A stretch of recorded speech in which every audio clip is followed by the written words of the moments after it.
السلام علیکم ورحمۃ اللہ وبرکاتہ۔ الحمد للہ رب العالمین والصلاة والسلام علی سید الانبیاء والمرسلین وعلی آلہ الطیبین الطاہرین واصحابہ الاکرمین اجمعین۔ فاعوذ باللہ من الشیطان الرجیم، بسم اللہ الرحمن الرحیم۔ رضی اللہ عنہم ورضوا عنہ ذلک لمن خشی ربہ، صدق اللہ مولانا العظیم وصدق رسولہ النبی الامین الکریم، وقال اللہ تعالی فی شأن حبیبہ الکریم، ان اللہ وملائکتہ یصلون علی النبی یا ایہا الذین آمنوا صلوا علیہ وسلموا تسلیما۔ اللہم صلی علی سیدنا ومولانا محمد وعلی آلہ واصحابہ افضل صلواتک وعدد معلوماتک وبارک وسلم صلاۃ وسلاما علیک یا رسول اللہ صلی اللہ تعالی علیہ وسلم۔ محترم ناظرین کرام، انوار اسلام نیٹ ورک اور تحریک اصلاح اعمال کی جانب سے ہر ماہ مختلف عنوانات پر مختلف علماء کرام کے اہم خطابات ریکارڈ کروا کر اس پلیٹ فارم کے ذریعے آپ تک پہنچائے جاتے ہیں تاکہ عقائد اور اعمال کی اصلاح رہے اور حقائق علماء کرام کے ذریعے آپ تک پہنچائے جا سکیں۔ اسی سلسلے کی ایک کڑی ہم آپ کی خدمت میں حاضر ہیں، اور امام عشق و محبت شاہ امام احمد رضا خان فاضل بریلی رحمۃ اللہ تعالی علیہ آپ کی شان اور عظمت کے حوالے سے چند باتیں گوش گزار کرنے کی ہم سعادتیں حاصل کریں گے کہ سب سے پہلے تو ہم یہ بات اچھی طرح جان لیں کہ آپ کے والد ماجد نے آپ کا نام تو آپ کے دادا حضرت نے تو نام تو آپ کا محمد رکھا گیا، مگر احمد رضا کے نام سے آپ کو پکارا جاتا رہا، اور پھر مولا تعالیٰ نے بڑی ہی شان اور بڑی ہی عظمتوں کے ساتھ بڑی عظمتوں سے آپ کو سرفراز فرمایا، اور بطور کمال کے حبیب پاک صلی اللہ تعالی علیہ وسلم کا عشق و محبت آپ کی پہچان بنا کہ زمانہ آپ کو جہاں اور بھی کئی خوبیوں سے یاد کرتا ہے تو بطور خاص عشق رسالت مآب صلی اللہ تعالی علیہ وسلم کے حوالے سے بھی یاد کیا جاتا ہے۔ اسی مناسبت سے آپ کو امام عشق و محبت کہا جاتا ہے۔ مولا تعالیٰ نے تجدیدی خدمات آپ سے لیے، آپ نے تجدیدی کارنامے انجام دیے، تو اسی مناسبت سے مجدد دین و ملت بھی آپ کو کہتے ہیں، اور زمانے میں آپ اپنے زمانے اور اپنے علاقے میں مولا تعالیٰ نے بڑی ہی عظمت اور بلندی آپ کو عطا فرمائی، اسی مناسبت سے آپ کو اعلیٰ حضرت بھی کہا جاتا ہے۔ ایک بات یہاں واضح طور پر ہم عرض کرتے چلیں کہ جب کبھی کسی بزرگ کو یا کسی عالم دین کو کسی خطاب سے یاد کیا جاتا ہے تو اس میں ان دو باتوں کا ضرور احتمال ہوتا ہے کہ وہ لفظ وہ خطاب کے لیے وہ ان کے شایع نشان جو لفظ استعمال ہوتا ہے، ایک تو وہ اس علاقے اور دوسرا ان کے اس زمانے کی مناسبت سے وہ لفظ کا استعمال کیا جاتا ہے۔ جیسے کہ ہم دیکھتے ہیں کہ حضرت سیدنا امام احمد کبیر الرفاعی رحمۃ اللہ تعالی علیہ، آپ دیکھیں کہ آپ کا نام بھی سید احمد ہے، لیکن آپ کے تبحر علمی کی بنیاد پر آپ اپنے وقت میں اپنے زمانے میں اپنے علاقے میں آپ سے بڑھ کر کوئی علم دین کا جاننے والا نہ تھا۔ تمام علماء تمام صوفیاء پر آپ کو دسترس فوقیت حاصل تھی، اسی مناسبت سے زمانے نے آپ کو کبیر نام سے یاد کیا ہے۔ اب یہ لفظ کبیر یقیناً آپ کے نام کا حصہ ضرور ہے، لیکن یہ نام اور یہ لفظ کبیر کا اطلاق زمانے اور علاقے کے ساتھ اس کا جو ہے تعلق ہوگا بلا تشبیہ و بلا تمثیل۔ حضور امام عشق و محبت شاہ امام احمد رضا خان فاضل بریلی رحمۃ اللہ تعالی علیہ کو ہم عرف عام میں اعلیٰ حضرت کے نام سے یاد کرتے ہیں، تو بعض ذہنوں میں یہ سوال ابھرتے ہیں کہ سب حضرت ہوں تو یہ اعلیٰ حضرت کیسے ہو گئے؟ تو اس کا جواب علماء ربانیین نے عطا فرمایا ہے کہ اعلیٰ حضرت، اگر یہ لفظ کے معنی کو اگر دیکھا جائے تو آپ اپنے وقت میں اور اپنے علاقے میں آپ سے بڑھ کر کوئی عالم، آپ سے بڑھ کر کوئی شریعت کا علم رکھنے والا نہ تھا، اسی لیے اس وقت میں اس زمانے میں سب حضرت تھے، تو اس وقت اور اس زمانے کے آپ اعلیٰ حضرت تھے۔ اگر اس لفظ کے معنوی طور پر اگر ہم غور کریں تو یہ اس کے معنی آتے ہیں، اور پھر یہی لفظ آپ کے نام کا جز بن چکا ہے، آپ کے نام بلکہ آپ کی شخصیت کی پہچان بن چکا ہے، تو اب یہ آپ کے لیے بطور لقب کے استعمال ہوگا۔ اس کے معنوی طور پر اس کا اطلاق نہیں کیا جاتا، بلکہ اس کو بطور لقب کے استعمال کیا جاتا ہے۔ جس زمانے میں یہ آپ کی وجود، آپ کی شخصیت رہی، اس زمانے میں یہ لفظ کا استعمال یقیناً تمام لوگوں میں، اس علاقے میں تمام لوگوں پر آپ کی فوقیت اور آپ کی برتری کو ظاہر کرتا ہے، اور آپ کے زمانے کے بعد، آپ کے وصال ظاہری کے بعد دنیا جہاں میں جب یہ لفظ آپ کے نام کے ساتھ استعمال ہوتا ہے تو یہ بطور لقب کے استعمال کیا جاتا ہے۔ اور جہاں تک آپ کی شخصیت کی بات ہے تو آپ دیکھیں کہ مولا تعالیٰ جب کسی کا انتخاب فرماتا ہے تو ابتدائے وقت سے ہی، اول وقت سے ہی ان میں یہ کمالات رکھتا ہے اور ان کمالات کو لوگوں میں ظاہر بھی فرماتا ہے۔ یہی وجہ ہے کہ آپ دیکھیں کہ حضرت امام احمد رضا خان فاضل بریلی رحمۃ اللہ تعالی علیہ یقیناً بچپنے سے ہی آپ کی کمالات اور آپ کی مجدد دین و ملت ہیں، ان باتوں کا اظہار ہونے لگا ہے۔ بچپنے کے واقعات جو سیرت نگاروں نے اپنی کتابوں میں نقل فرمائے، کہ ان میں سے دو باتیں آپ کی خدمت میں عرض کرتے ہوئے ہم اپنی بات کو آگے بڑھائیں۔ کہ بتایا گیا کہ جب کہ ابھی اعلیٰ حضرت بچپنے کی عمر میں ہیں اور آپ کی تعلیم کے لیے، ابتدائی تعلیم کے لیے کسی حافظ صاحب کو آپ کو قرآن پڑھانے کے لیے مقرر کیا گیا۔ روزانہ مولوی صاحب گھر تشریف لاتے اور اعلیٰ حضرت ان کے پاس قرآن پڑھنے کی سعادتیں حاصل کرتے، قرآن پاک کی تلاوت کیا کرتے۔ ایک مرتبہ ہوا یوں کہ قرآن مجید کا وہ نسخہ جس میں سے دیکھ کر آپ ناظرہ قرآن پڑھنے کی برکتیں حاصل کرتے، اس قرآن میں چونکہ ہاتھ سے لکھا ہوا قرآن ہوا کرتا تھا،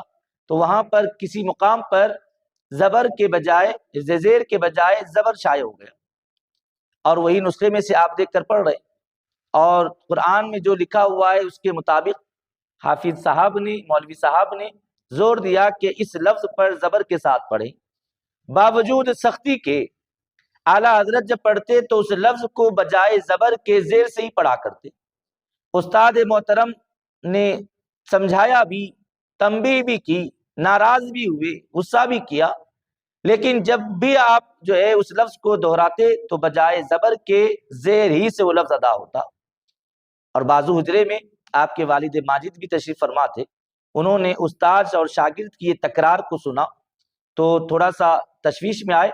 اور اس حجرے میں تشریف لا کر، اس کمرے میں آ کر آپ نے وجہ دریافت کی تو استاد صاحب نے، مولوی صاحب نے بتایا کہ بات دراصل یہ ہے کہ میرے بار بار کہنے کے باوجود اور یہاں سامنے نسخے میں لکھا ہونے کے باوجود یہ اس لفظ کو زبر کے بجائے زیر سے پڑھتے ہیں، دیکھتے بھی ہیں کہ زبر ہے، میں کہہ بھی رہا ہوں دیکھ کر کہ زبر ہے، مگر باوجود اس کے اس لفظ کو یہ زیر سے ادا کرتے ہیں۔ والد صاحب نے دیکھا تو اپنے شہزادے کو، اپنے بیٹے کو بازو کمرے میں لے گئے اور سمجھایا کہ کیا بات ہے کہ تم وہاں پر اس لفظ کو بجائے زبر کے زیر سے کیوں پڑھ رہے ہو؟ تو اعلیٰ حضرت نے، جو کہ ابھی بالکل کم سنی کی عمر ہے، اپنے والد ماجد کی خدمت میں عرض کیا کہ ابا حضور، دراصل بات یہ ہے کہ مجھے نظر بھی آ رہا ہے کہ وہاں زبر ہے، استاد محترم نے دیکھ کر پڑھنے کے لیے کہا کہ وہاں زبر لکھا ہے تو زبر پڑھو، لیکن میں کیا کروں کہ میں جب بھی یہ لفظ ادا کرنا چاہتا ہوں تو میرے اختیار کے باہر ہے کہ لفظ میری زبان سے زیر سے ہی ادا ہوتا ہے۔ جب یہ بات دیکھی تو پھر والد صاحب کے ذہن میں ایک بات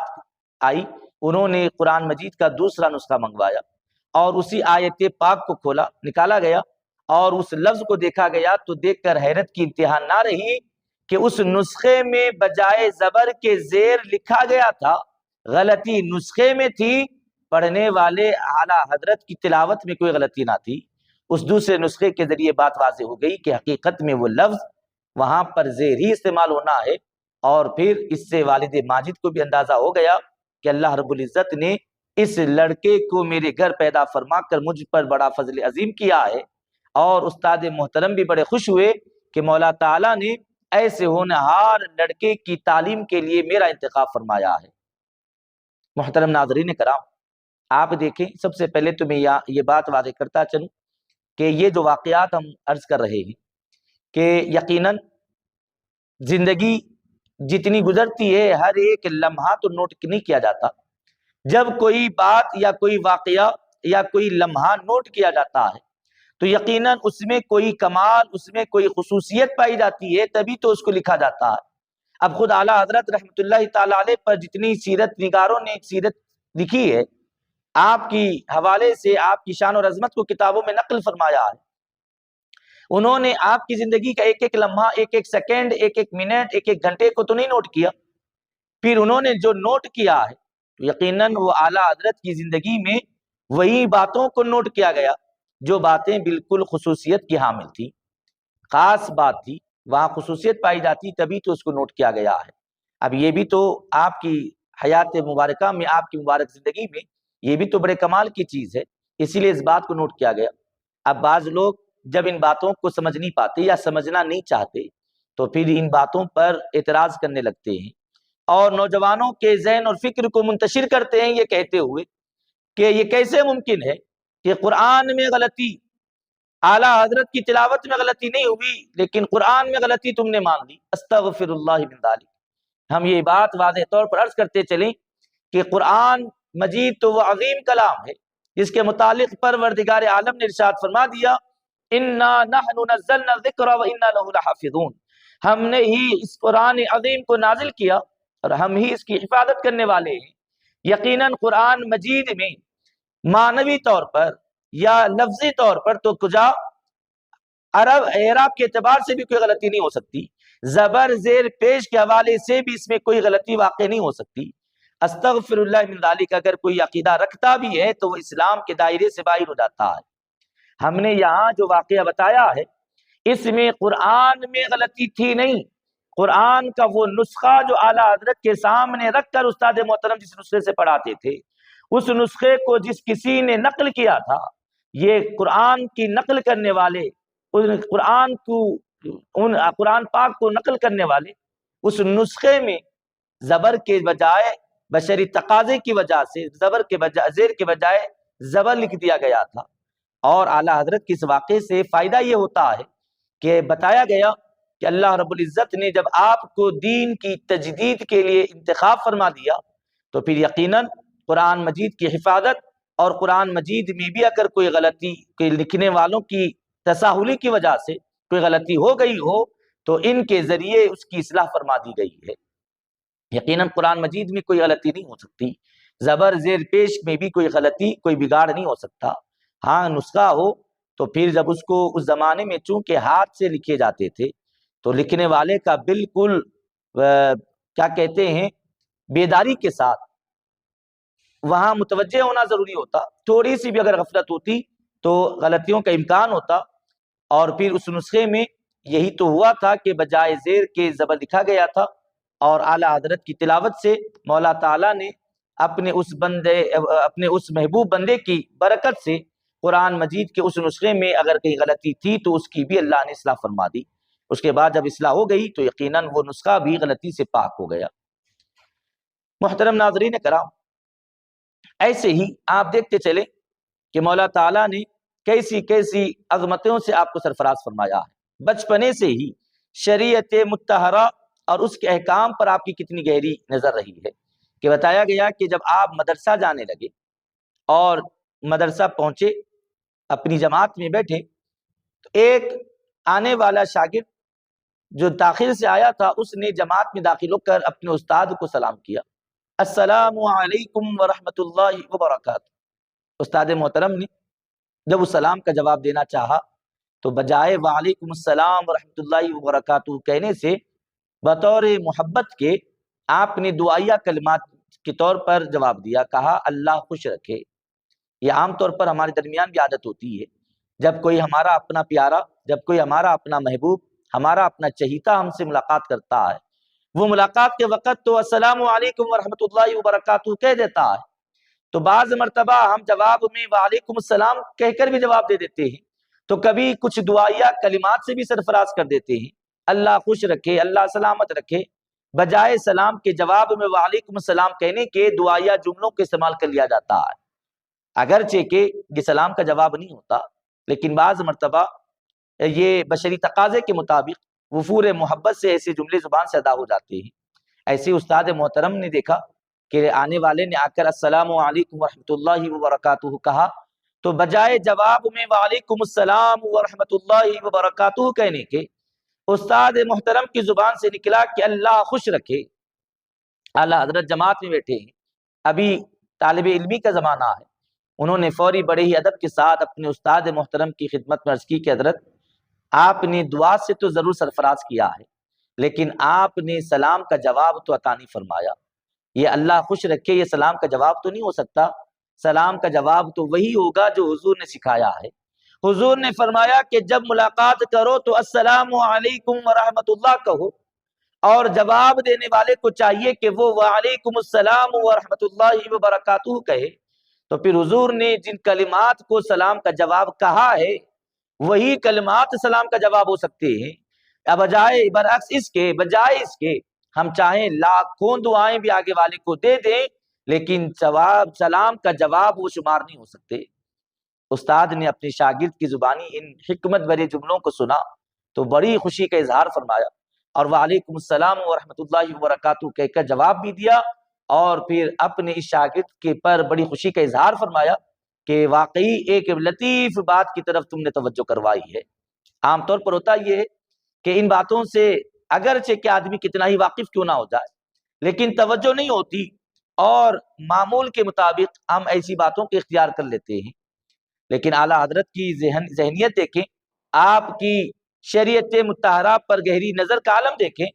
کہ آپ اپنے استاد محترم سے بڑے ادب و احترام سے عرض کرتے ہیں کہ حضرت آپ کی دعائیہ کلمات بالکل بہت ہی شاندار ہیں،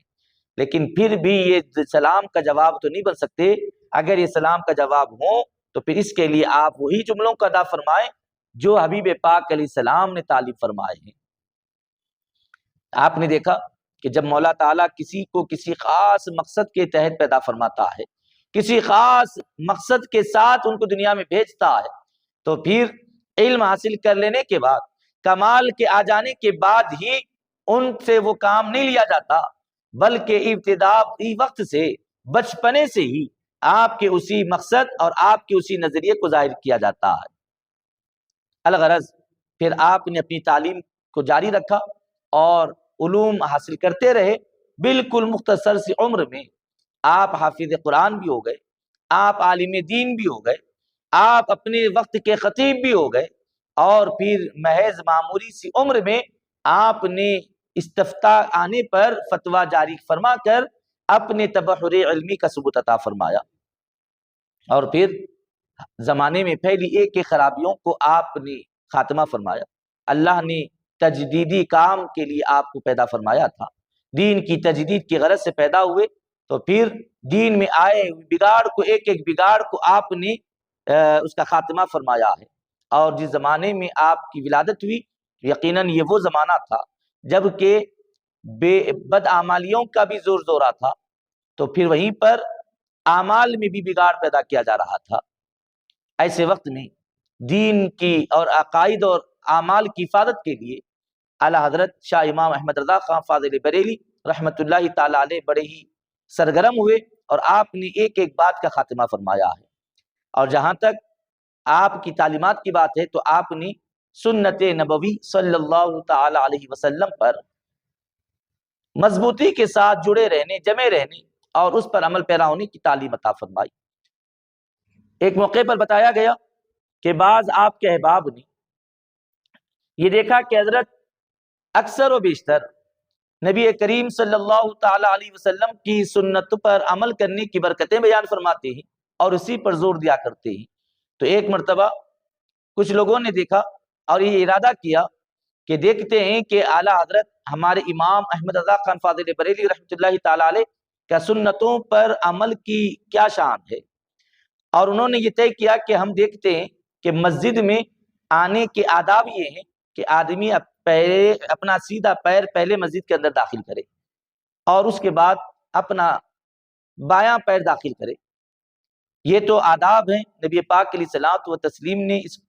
اسی طرح عمل فرمایا ہے کہ مسجد میں جب ہم داخل ہوں تو سب سے پہلے سیدھا پیر مسجد کے اندر رکھیں گے۔ لوگوں نے طے کیا کہ دیکھتے ہیں کہ اس پر اعلیٰ حضرت کا عمل کیا ہوگا، اور انہوں نے غور کیا تو یہاں تک اس پر انہوں نے عمل کو دیکھا کہ اعلیٰ حضرت نے مسجد میں داخل ہوتے وقت ہی پہلے سیدھا پیر نہیں رکھا، بلکہ جیسے جیسے آگے بڑھنے لگے اور صفوں کے اوپر آ کر صفوں کے اوپر سے آگے بڑھنے لگے تو دیکھنے والے لوگوں نے دیکھ کر بڑی حیرت کا اظہار کیا کہ آپ ہر صف میں بھی اپنا قدم رکھتے تو پہلے سیدھا پیر رکھا کرتے، سیدھے پیر کے ساتھ سیدھا پیر رکھ کر ہی آگے بڑھتے،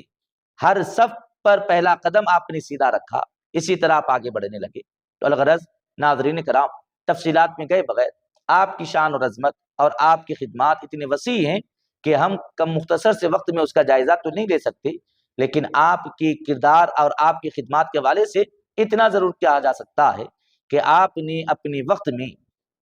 عقیدے میں آنے والی بگاڑ کا قلع قما فرمایا اور ایک ایک اعتراض کا قرآن اور حدیث کی روشنی میں جواب دیا، بلکہ نہ خود جواب دیا بلکہ اس زمانے کے جو آپ کے شاگرد تھے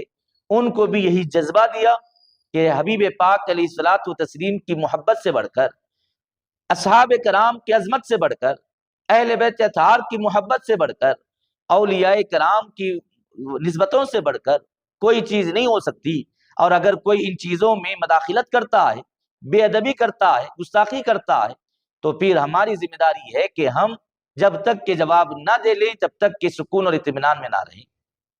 اگر ہم خاموشی اختیار کریں گے تب پھر یہ باتیں آگے بڑھیں گی، اور آج کسی نے نئی بات نکالی ہو کل وہی بات لوگوں کے نزدیک معتبر سمجھی جاتی ہے، تو لہذا جب برائی کا آغاز ہو اسی وقت میں اس برائی کا خاتمہ کر دیا جائے تاکہ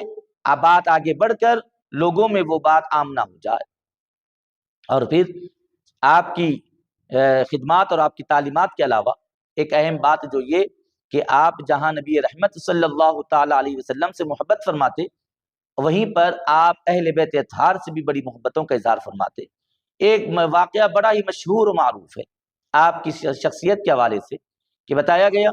کہ آپ ایک مرتبہ پالکی میں سوار ہوئے تشریف لے جا رہے تھے، اور اس پالکی کو اٹھانے والوں میں ایک سید زادے بھی تھے، سید صاحب بھی تھے، حبیب پاک علیہ الصلوۃ والتسلیم کی نسل پاک میں سے جن کا تعلق تھا۔ پتہ تو نہیں تھا، وہ عمال آئے اور حضرت پالکی میں سوار ہو گئے،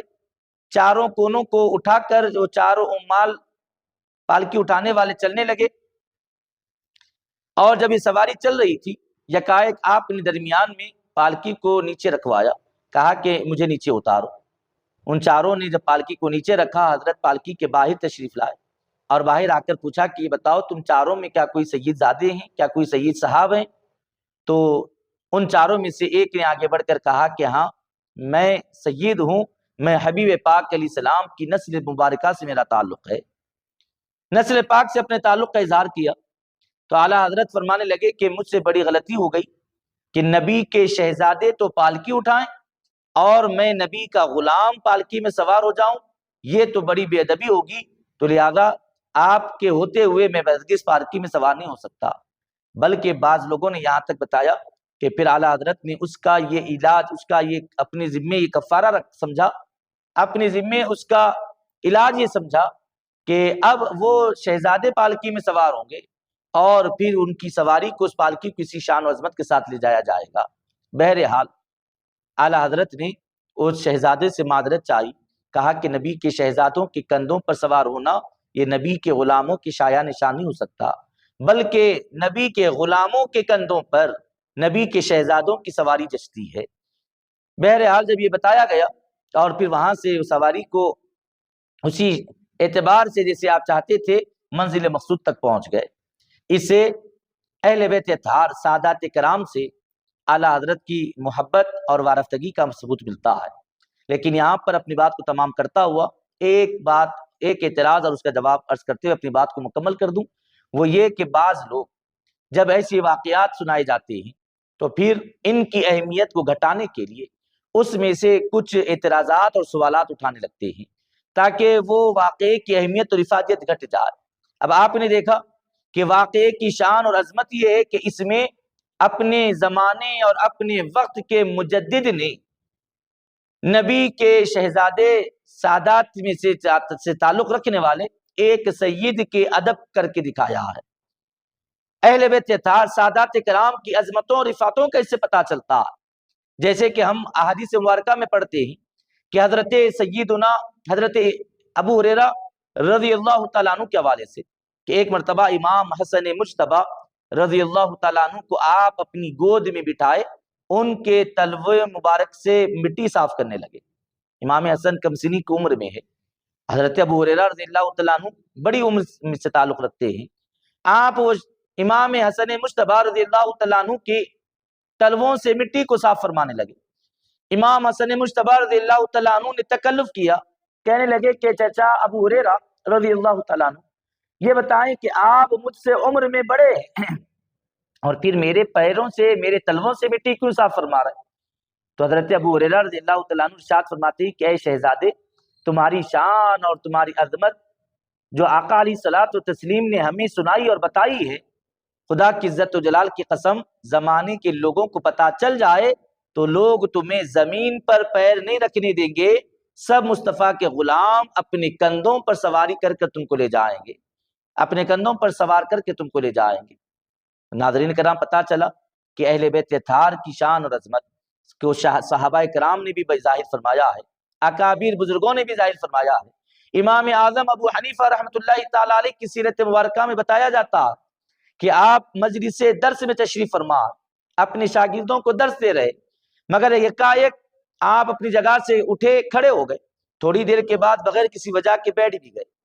بغیر وجہ کے اٹھے بغیر وجہ کے بیٹھے، ایسا کئی مرتبہ ہو گیا۔ جب مجلس ختم ہوئی تو شاگردوں نے آگے بڑھ کر حضرت سے پوچھا کہ حضرت ہمیشہ تو آپ کا معمول یہ ہے کہ ایک مرتبہ مجلس درس میں تشریف لا لیتے ہیں تو پھر اتنے آپ درس میں مصروف ہو جاتے ہیں، مشغول اور منہمک ہو جاتے ہیں کہ کسی چیز کی آپ کو پھر خیال تک نہیں رہتا، آپ مجلس درس میں کھڑے نہیں ہوتے، بار بار اٹھنا بیٹھنا یہ آپ کی عادت تو نہیں ہے، لیکن آج ہم نے دیکھا کہ بار بار آپ اٹھ رہے تھے، آپ بیٹھ رہے تھے، کیا وجہ ہے؟ تو امام اعظم فرماتے ہیں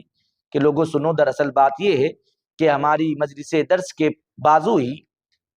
ایک حبیب صاحب کا مکان ہے، ایک سید صاحب کا مکان ہے، اور آج جب میں درس میں مصروف تھا